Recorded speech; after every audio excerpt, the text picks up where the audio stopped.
তিনি কি করতেন? রাতের বেলা লোকদের ঘরে ঘরে যাইতেন, লোকদের ঘরে ঘরে গিয়া তালাশ করতেন কোন মানুষের ঘরে পানির অভাব আছে, কোন মানুষের ঘরে কি জিনিসের অভাবে তারা হাহাকার করতেছে। ওগুলা হলো রাষ্ট্রের দায়িত্ব, এগুলা হলো প্রেসিডেন্টের দায়িত্ব। প্রেসিডেন্ট হযরতে ওমর ফারুক রাদিয়াল্লাহু তাআলা আনহু, হযরতে ওমর তো পৃথিবীর বাদশা। রাত্রি কালে নিশি রাইতে লোকের ঘরে ঘরে দরজায় গিয়া কান লাগাইয়া শুনতেছেন ওরা কি চায়, ওরা কি কোন জিনিসের জন্য হাহাকার করে, তারা কি করতেছে সেগুলা অনুধাবন করার জন্য অর্ধ পৃথিবীর বাদশা খলিফাতুল মুসলিমিন ওমর ফারুক ওই লোকের ঘরে ঘরে গিয়া রাতের বেলা ডিউটি করতেন। বলেন সুবহানাল্লাহ। খলিফাতুল মুসলিমিন এক মা ও মেয়ের ঘরের মধ্যে গিয়া দরজার মধ্যে কান লাগাইলেন। দেখেন তারা মা ও মেয়ে কথাগুলা লক্ষ্য করেন সাহাবায়ে কেরাম। সাহাবাগণ কথাগুলা মনের কান দিয়া শুনেন, দিলের কান দিয়া শ্রবণ করেন। আল্লাহর নবীর সাহাবী হযরতে ওমর ফারুক রাদিয়াল্লাহু তাআলা আনহু ওই মা আর মেয়ের ঘরের মধ্যে কান লাগালেন দরজার মধ্যে, ভিতরে তারা কি আলোচনা করতেছে। ওই মতো অবস্থা দেখা যায় ওই মা আর মেয়ের একটা গাভী ছিল, তারা দুধ দোহন করে বাজারে নিয়ে বিক্রি করত। কি করত? তারা একটা গাভী থেকে দুধ দোহন করে এই দুধ নিয়ে বাজারে বিক্রি করত। তখন মা মেয়েকে বলতেছে, হে মেয়ে তুমি এক কাজ করো, 1 কেজি দুধের মধ্যে 2 কেজি পানি মিশাইয়া দাও। বলেন নাউজুবিল্লাহ। মা মেয়েরে বলতেছে যে মেয়ে তুমি এক কাজ করো, 1 কেজি দুধের মধ্যে 2 কেজি পানি মিশিয়ে দাও। ওমর ফারুক রাদিয়াল্লাহু তাআলা আনহু তার কি করলেন? দরজার মধ্যে প্রেসিডেন্ট বাদশা দেশের সরকার কি করলেন? কান লাগাইয়া শুনতেছে। মা মেয়েকে বলতেছে, হে তুমি এই পানি দুধের মধ্যে 1 লিটার দুধের মধ্যে 2 লিটার পানি মিশিয়ে দাও। মেয়ে ডাকতে বলতেছে, মা গো তুমি এই কথা কিভাবে বললা? ওই সময় মা ডাক দিয়া বলে, রে মেয়ে তুমি কেন দুনিয়ার কেউ দেখতেছে না? ওই মেয়ে ডাক দিয়া বলে, মা গো দুনিয়ার কেউ যাতে না দেখে সেই জায়গার মধ্যে মহান আল্লাহ দেখতেছেন। বলেন সুবহানাল্লাহ। সেটাকে বলে তাকওয়া। সেটাকে কি বলে? তাকওয়া বলে। মা ডাক দিয়া বলে, রে মেয়ে আল্লাহ তো দেখতেছে জানলাম, দুনিয়ার কেউ দেখবে না। আমরা 1 লিটার দুধের পয়সার মধ্যে 2 লিটার পানি মিশাইয়া 3 লিটারের পয়সা পাইব। মেয়ে ডাক দিয়া বলতেছে, মারে এগুলা কাজ অবৈধ হয়ে যাব। আল্লাহকে ভয় করো, ইত্তাকুল্লাহ। আল্লাহকে ভয় করো, ইত্তাকুল্লাহ। আল্লাহকে ভয় করো। মেয়েটা ডাক দিয়া বলতেছে, মা গো আল্লাহকে ভয় করো। যে জায়গা দুনিয়ার কেউ দেখে না সেই জায়গায় মহান রাব্বুল কারীম দেখতে পারেন। বলেন সুবহানাল্লাহ। হযরতে ওমর ফারুক খলিফাতুল মুসলিমিন হযরতে ওমর ফারুক রাদিয়াল্লাহু তাআলা আনহু সেই কথা শুনিয়া আশ্চর্যান্বিত হইয়া ওই দরজা থেকে চলে গেলেন। আর ওই দরজাটা রেখে গেলেন আল্লাহর নবীর সাহাবী খলিফাতুল মুসলিমিন ওমর ফারুক রাদিয়াল্লাহু তাআলা আনহু। বাদের দিন যে সময় সিংহাসনে বসলেন ওই সময় ডাক দিয়া বললেন, লোকদেরকে জানাইলেন, সেনাপতিকে পাঠাইলেন, লোকদেরকে বললেন যাও ওই বাড়ির দরজার মধ্যে আমি গত রাইতে গিয়েছিলাম, মা আর মেয়ে 2 জনকে বলো গিয়ে আমার সামনে আসতে। বলেন সুবহানাল্লাহ।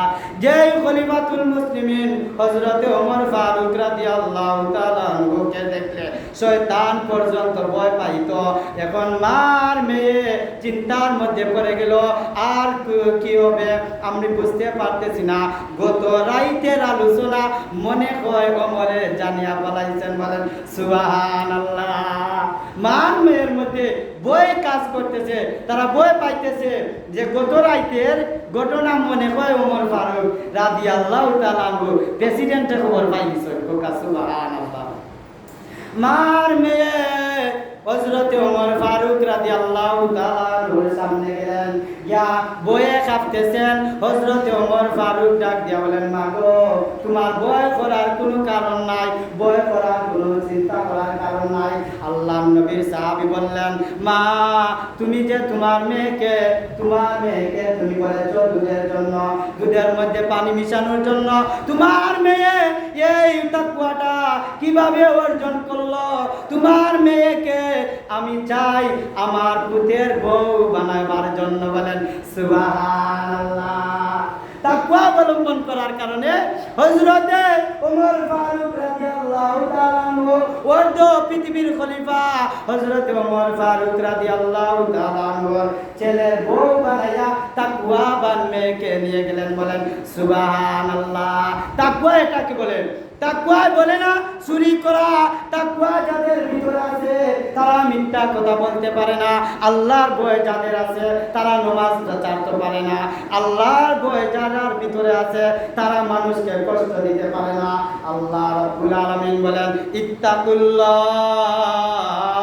ভয় করো, আমি আল্লাহকে ভয় করো, আমি আল্লাহকে ভয় করিয়া ওয়ালা কি ইয়ানালাহুত তাকওয়া মিনকুম। যদি তুমি তাকওয়ার সাথে কুরবানি করো সেই কুরবানি আমি আল্লাহর কাছে পৌঁছে যাবে। বলেন সুবহানাল্লাহ। আর সেই কুরবানির বিনিময়ে রাব্বুল আলামিন বলেন আমি এই কুরবানির বিনিময়ে ডাইরেক্ট জান্নাত দিয়ে দিব। বলেন সুবহানাল্লাহ। তাকওয়া এমন একটা জিনিস, যদি কোনো মানুষের ভিতরে তাকওয়া হাসিল করতে পারে, কোনো মানুষ যদি তাকওয়াবান হয়ে যায়, ওই মানুষকে শরীয়তের পরিভাষায় বলে আল্লাহওয়ালা। বলেন সুবহানাল্লাহ। আমরা তাকওয়া যদি অবলম্বন করতে পারি বলে আমাদের জীবন সাফল্য, জীবন সার্থক, আমাদের জীবন সফল যদি তাকওয়ার মাধ্যমে আমরা জীবন গড়তে পারি। বলেন ঠিক কিনা? সেই কথাটাই আল্লাহ রাব্বুল আলামিন আমার তিলাওয়াতকৃত আয়াতের মধ্যে বলেন। আল্লাহর ওলি হযরতে নিজামউদ্দিন আউলিয়া, দিল্লির আউলিয়া, আল্লাহ ওয়ালা লোকের ভিতরে তাকওয়া আছে না নাই? আল্লাহ ওয়ালা যারার ভিতরে তাকওয়া আছে, যারা তাকওয়াবান আছে, তাদেরকেই আল্লাহর ওয়ালা বলা হয়, আল্লাহর ওলি বলা হয়। দিল্লির আল্লাহওয়ালা নিজামউদ্দিন আউলিয়া রহমতুল্লাহি আলাইহি আল্লাহর কাজ করতে করতে পেরেশান হয়ে যান। একদিন দুই দিন যায়, যে সময় আল্লাহর ওলি নিজামউদ্দিন আউলিয়া ফিট অবস্থা, অজ্ঞান অবস্থায় আল্লাহকে ডাকতে ডাকতে অজ্ঞান হয়ে পড়ে যায়। যখন ফিরজাব অসুস্থ থাকে, আউলিয়া অসুস্থ থাকে, মুরিদ হলতের টেনশন আছে না নাই? যারা পীরের মুরিদ তারা পীরকে ভালোবাসে না বাসে না? যারা পীরের মুরিদ হয়ে যায়, এখন দেখা গেল নিজামউদ্দিন আউলিয়ার ভক্তবৃন্দরা তারা হইল আল্লাহর ওলি, অসুস্থ হয়ে যান, তানের বালা একটা চিকিৎসার দরকার, বালা একটা চিকিৎসা করানি লাগবো, ডাক্তারের কাছে নেওয়া লাগবো। আল্লাহর ওলি ডাক দিয়া বললেন না, আমাকে কোনো কবিরাজের কাছে নেওয়ার দরকার নাই, আমাকে কোনো ডাক্তারের কাছে নেওয়ার দরকার নাই, আল্লাহ আমাকে শিফা দান করবেন। এমত অবস্থায় ভক্তবৃন্দরা তারা কইল যে আমরা যে সময় আমরা ফিরসাব আউলিয়া সাহেব নিজামউদ্দিন আউলিয়া আল্লাহকে ডাকতে ডাকতে ডাকতে ডাকতে যেই সময় দেখা যায় বেহুশ হইয়া চিত হইয়া পড়ে যায়, লোকেরা পরামর্শ করলো যে আমরা একটা সাধু বাবা, দিল্লির মধ্যে একটা সাধু বাবা ছিল, ওই সাধু বাবা যদি লোকদের দিকে, অসুস্থ বেমারি লোকদের চেহারার দিকে তাকাইতো, লোকেরা সুস্থ হইয়া যাইতো। লোকেরা কি করতো? সুস্থ হয়ে যাইতো। তখন ভক্তবৃন্দরা তারা বলল যে আমাদের আউলিয়া যখন অসুস্থ হয়ে যাবে তখন আমরা কি করব? ওই সাধু বাবার কাছে নিয়ে যাব। আল্লাহর ওলির নিষেধ তারাও মান্য করে বলল যে আল্লাহ ওলি তো অসুস্থ, তাই নিষেধ করলা, সুস্থ হয়ে গেলে আমরা কিতা করবো? এই যে বিয়াদবি করছি বা সাধু বাবার কাছে লইয়া আইছি, ও কারণে আমরা আল্লাহর ওলির কাছে মাফ চাইলি মুখকা সুবহানাল্লাহ। কিতা করব? তারা বললা যে আমরা মাফ চাইলিমু, এর বিনিময়ে আমরা আল্লাহর ওলিরে সুস্থ করা লাগবো। সুবহানাল্লাহ। এমত অবস্থা দেখা গেল আল্লাহর ওলি বেহুশ হয়ে পড়ে গেলেন, আর লোকেরা আল্লাহর ওলির উৎসকিটা, খাটটা, পালংটা একজনে ধরিয়া ওই সাধু বাবার সামনে নিয়ে গেল। বলেন সুবহানাল্লাহ। আল্লাহর ওলির চেহারার মুখা, আল্লাহর ওলির দিকে সাধু বাবা তাকানি মাত্রই সাধু বাবা সুস্থ হইয়া গেলেন। বলেন সুবহানাল্লাহ। আল্লাহর ওলি কি হইলেন? সুস্থ হয়ে গেলেন। এখন আল্লাহর ওলি সুস্থ হইয়া তাকাইয়া দেখলেন ওই সাধু বাবার সামনে। আল্লাহর ওলি ডাক দিয়া বললেন, তুমি আমার দিকে তাকাইতেও আমি সুস্থ হয়ে গেলাম, তুমি বুজুর্গিটা কিভাবে হাসিল করলা? সাধু বাবা হিন্দুদের পণ্ডিতের সাধু বাবাকে ডাক দিয়া বললেন, তুমি এই ক্ষমতাটা কোথায় থেকে পাইলা, কিভাবে অর্জন করলা? সাধু বাবা ডাক দিয়া বলে, আমার গুরু যে ছিল সে বলেছে আমার মনে যা চায় তার বিরুদ্ধে কাজ করার জন্য। বলেন সুবহানাল্লাহ। আল্লাহর ওলিকে ডাক দিয়ে বলে যে আমার যে কি ছিলেন এই আমার সাধু বাবা বলল যে আমার যে এই রাস্তা তাই বলছেন যে আমি জানো আমার মনের বিরুদ্ধে চলতাম। এবং আল্লাহর ওলি ডাক দিয়া বললেন, তোমার মনের বিরুদ্ধে চলার জন্য তুমি এত বড় বুজুর্গি পাইলে, এত বড় ক্ষমতা পাইলাই, তুমি যে লোকের চেহারার বাইরে চাইলে লোকেরা অসুস্থ বেমারি লোকেরা সুস্থ হইয়া যায়। বলেন সুবহানাল্লাহ। সাধু বাবা যে সময় আল্লাহর ওলি নিজামুদ্দিন আউলিয়া আল্লাহকে ডাক দিয়া বলেন, আল্লাহ ও আল্লাহ তুমি ওই সাধু বাবাকে ঈমান দিয়ে দাও, ওই সাধু বাবা আমার বেমার তাকাইতেও আমার বালাই করেছে, আমি সুস্থ হয়ে গেছি। আল্লাহ এর বিনিময়ে ওই সাধু বাবাকে মুসলমান বানায় দাও। বলেন সুবহানাল্লাহ। আল্লাহর ওলি ডাক দিয়া বললেন, হে সাধু বাবা তোমার মনে চায় না তুমি মুসলমান হইতা? বলে না, আমার মনে চায় না। বলে তোমার যদি মনে চায় না তুমি মুসলমান হইতা, তে তো তুমি তোমার মনের গেছো পরাজিত হয়ে গেলা, তুমি তো তোমার মনের বিরুদ্ধে এখনো চলতে পারছো না। সুবহানাল্লাহ। আল্লাহর ওলি সাধু বাবাকে ডাক দিয়া বললেন, হে সাধু বাবা তুমি তো তোমার মনের বিরুদ্ধে এখনো পুরা কন্ট্রোল হইতে পারছো না, এখনো তোমার মনের কথা চলরা। কারণ হইল গিয়া তোমার মনে চায় তুমি মুসলমান হইতে নাই, তুমি মুসলমান হয়ে না।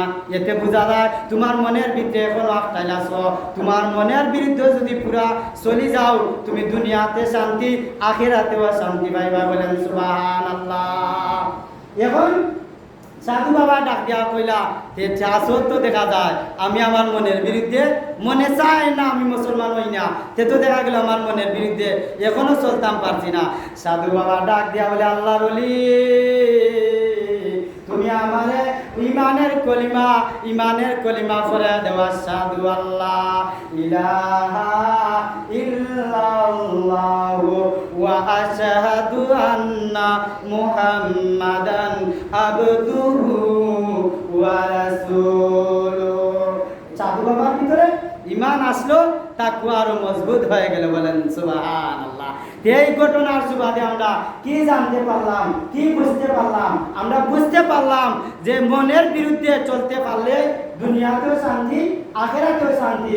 আমাদের মনে চায় না আমরা নামাজ পড়ি না, আমাদের মনে চায় না আমরা মিথ্যা কথা বাদ দিতে পারি না, এর কারণে আমরা তাকওয়া অর্জন হয় না। তাকওয়া অর্জন যদি হয়ে যেত কেউ নামাজ চাইতে পারলো না, তাকওয়া কেউ ভিতরে ঢুকে গেলে সে মিশা মারতে পারলো না, তাকওয়া কেউ ভিতরে ঢুকে গেলে সে আরেকজনকে কষ্ট দিতে পারলো না। আমরা কিতা শিক্ষা পাইলাম? আজকের বয়ান থেকে আমরা শিক্ষা পাইলাম